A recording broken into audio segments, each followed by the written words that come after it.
Sharma साराधिका news channel में आपका स्वागत है। जिस तरह देश दुनिया की बड़ी से बड़ी खबर हमारे चैनल में दिखाई जा रही है, मुंबई में तापमान काफ़ी गर्म हो गया है इलेक्शन को लेके। उस बीच जो उम्मीदवार थे उनके साथ में काफ़ी अन्याय हुआ है, उसकी जानकारी के लिए हम रूबरू हो रहे हैं असलम खान जी से। सर जी नमस्कार, क्या कहना चाहोगे इस प्रतिक्रिया को लेके हमारे व्यूवर्स के बीच में आए हो? नमस्कार आशा जी, आपको बताना चाहूँगा कि मैं ब्लॉक प्रेसिडेंट हूँ वार्ड नंबर 225 का खुलाबा असेंबली का मैं ब्लॉक प्रेसिडेंट हूँ और पिछले 22-23 सालों से कांग्रेस पार्टी में जुड़ा हुआ हूँ। शुरुआत मैंने यूथ कांग्रेस से की थी 2002 में। यूथ कांग्रेस से सफ़र आगे बढ़ता गया। फिर हम माइनॉरिटी कांग्रेस ज्वाइन किए। माइनॉरिटी में हमने बहुत सारे पद, खुलाबा तालुका अध्यक्ष रहा, माइनॉरिटी का जिला अध्यक्ष रहा, मुंबई कमेटी में रहा। वहाँ से मुझे 10 साल से ब्लॉक प्रेसिडेंट बनाया। ब्लॉक प्रेसिडेंट रह के और ये सफ़र में मेरे 23 साल के सफ़र में सैकड़ों आंदोलन, मोर्चे और जितने हमारे प्रत्याशी थे, फिर वो मुरली भाई देवड़ा ने काम किया, हमने मिलिंद भाई देवड़ा का काम किया, हमने अनिल शेखर जी, विनोद शेखर जी के साथ काम किया, हमने यहाँ पर भाई जिद्दा जी के साथ काम किया, हीरा देवा सिंह ने काम किया। जितने भी चुनाव में हमने बढ़ चढ़ के हिस्सा लिया। ये हमारे सारे ये मेरे ब्लॉक प्रेसिडेंट हैं, विनोद भाई है, गौरव भाई है, रंजीत भाई है और हमारे भगवान भाई, ये सब हमारी टीम है खुलाबा की। दिल और जान से हमने मेहनत की और मैं एक इच्छुक उम्मीदवार था। मेरा वार्ड 30 साल, लगभग 92 के बाद 33 साल के बाद मेरा वार्ड ओपन हुआ, तो मुझे एक मौका मिला कि मैं पार्टी से टिकट मांगूं। मैंने पार्टी से टिकट मांगी, जितनी फैसिलिटी फॉर्मेलिटी करनी थी मैंने वो की। नेताओं से मिला, मेरे बड़े बड़े नेताओं से मिला, उन्होंने मुझे आश्वासन दिया कि असलम भाई इस बार आपको टिकट देंगे, क्योंकि मैं इतने एक्टिवली खुलाबा में काम कर रहा था। लेकिन अचानक पता नहीं क्या हुआ, क्योंकि 20 तारीख को दिसंबर में यहाँ पर एक प्रेस कॉन्फ्रेंस हुई थी मुंबई कांग्रेस के हॉल में। हमारे चयनित अध्यक्ष जी आए थे, हमारे प्रभारी यूपी वेंकटेश जी मुंबई के, हमारी वर्षा गायकवाड़ अध्यक्ष और हमारे सारे मुंबई के नेता थे। वहाँ पे एक यूनानिमस डिसीजन हुआ कि कांग्रेस पार्टी 227 सीट में अकेले चुनाव लड़ेगी। उनको किसी का अलायंस नहीं करना है, उनके कार्यकर्ता को, कैडर को जिंदा रखना है। ये वजह से हमने अकेले चुनाव लड़ने का फैसला किया।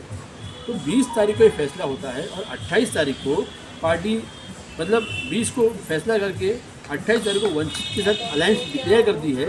यानी कि 8 दिन में आप तब सच बोल रहे थे हमारे नेता कि उसके बाद कुछ हुआ, हमको कुछ समझ में नहीं आ रहा है। बस ये एक ब्लॉक अध्यक्ष का जीवन का, सफ़र का, पॉलिटिकल करियर का मर्डर किया गया है और वो मर्डर हमारे लोगों ने किया, हमारे पार्टी के लोगों ने किया।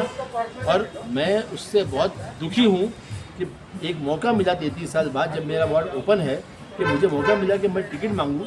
और आपकी जानकारी से बता दूं और मैं सारे माध्यम में बोलना चाहूँगा कि कभी भी कोई ओपन सीट वंचित अघाड़ी को या किसी को नहीं दिया। वंचित अघाड़ी वाले मुझे बोलते हैं हमने तो 226 मांगी थी, हमको 25 कैसे दी हमको पता नहीं, बिकॉज हमारे पास जितने भी कैंडिडेट हैं वो सब रिजर्व कैटेगरी के हैं। तो रिजर्व कैटेगरी के वहाँ पे कैंडिडेट है, आपने ओपन सीट दे दी। तो ये एक कार्यकर्ता का, एक ब्लॉक अध्यक्ष का सीधा सीधा मर्डर किया गया और ये हमारे पार्टी के संगठन में हुआ है, जिससे हम बहुत नाराज़ हैं। मैं नाराज़ हूँ जितना, उतना मेरे खुलाबा के सारे ब्लॉक प्रेसिडेंट, मेरे सारे साथी, मेरे सारे कार्यकर्ता सभी नाराज़ तकलीफों का सामना करना पड़ा। देखो, नाम लेने के लिए तो मैं सब जानता हूँ, अंदर यहाँ पे बैठता हूँ, अंदर किसने क्या किया, कौन से नेता ने क्या किया, किस तरह किया, क्यों किया, सब जानता हूँ। पब्लिकली मैं नाम क्यों बोलूँ? मैं पार्टी संगठन में हूँ, मैं पार्टी के फोरम में मेरी मीटिंग में बात करूँगा और मेरे नेताओं के सामने उनको बोलूँगा, उनकी गलतियाँ बताऊँगा, उन्होंने क्या गलती की। आज कांग्रेस का गढ़ था क्योंकि उन्होंने यहाँ पे काफ़ी अच्छे वर्क किए। गीता कनौजिया को ले लो, विनोद शेखर को लेके ले लो, बहुत अच्छे अच्छे लोगों ने यहाँ पे काम किए। लेकिन इस बार इलेक्शन में दक्षिण मुंबई से कांग्रेस का कोई कैंडिडेट खड़ा नहीं हुआ है। उसकी वजह जान सकते हैं हमारे दर्शक। नहीं, ऐसा नहीं, दक्षिण मुंबई से तो बहुत सारे कैंडिडेट कांग्रेस के खड़े हुए हैं, ऐसा नहीं है। लेकिन हम लोग अलायंस में है, कुछ सीटें निश्चित तौर पर वंचित बहुजन आघाड़ी की गई है। तो जब अलायंस में लड़ते तो कुछ सीटें उनके पास जाना तो ये नेचुरल है। तो मुझे नहीं लगता कि आपको ऐसा नहीं लगता कि आपके ही कार्यकर्ता काफ़ी नाराज है आप लोगों से? देखिए, 152 सीटों पर कांग्रेस पार्टी लड़ रही है 227 में से। तो ऐसा नहीं है कि कांग्रेस पार्टी लड़ नहीं रही है। तो लगभग ये आधे से ज़्यादा मैं समझता हूँ कि कांग्रेस पार्टी लड़ रही है। 2/3। तो ये इसमें नाराजगी तो जहाँ भी अलायंस होता है तो उसमें सर, थोड़ा नाराजगी दक्षिण होती है। मुंबई की जो जनता है वो काफ़ी खुश थी कि इलेक्शन में जो हमारी पार्टी के कैंडिडेट है वो जीत के आएंगे, और बहुत इच्छुक भी थे। लेकिन उन लोग काफ़ी नाराज हो चुके हैं, तो उन लोग को कांग्रेस पार्टी किस तरह का फेस करेगी? एक अलायंस पार्टनर है, अलायंस में जब लड़ते हैं तो सभी को साथ में मिलकर सबको जितवाना है। तो कांग्रेस कार्यकर्ता भी लगे हुए हैं, वंचित के जहाँ जहाँ वंचित बहुजन आघाड़ी लड़ रही है, या गवई गठ लड़ रहा है आरपीआई का, या महादेव जानकर जी की राष्ट्रीय समाज पार्टी लड़ रही है, तो उनको जिताने के लिए लगे हुए हैं, और वही लोग उनके कार्यकर्ता कांग्रेस को जिताने में लगे हुए हैं। तो भागीदारी हो जाती है।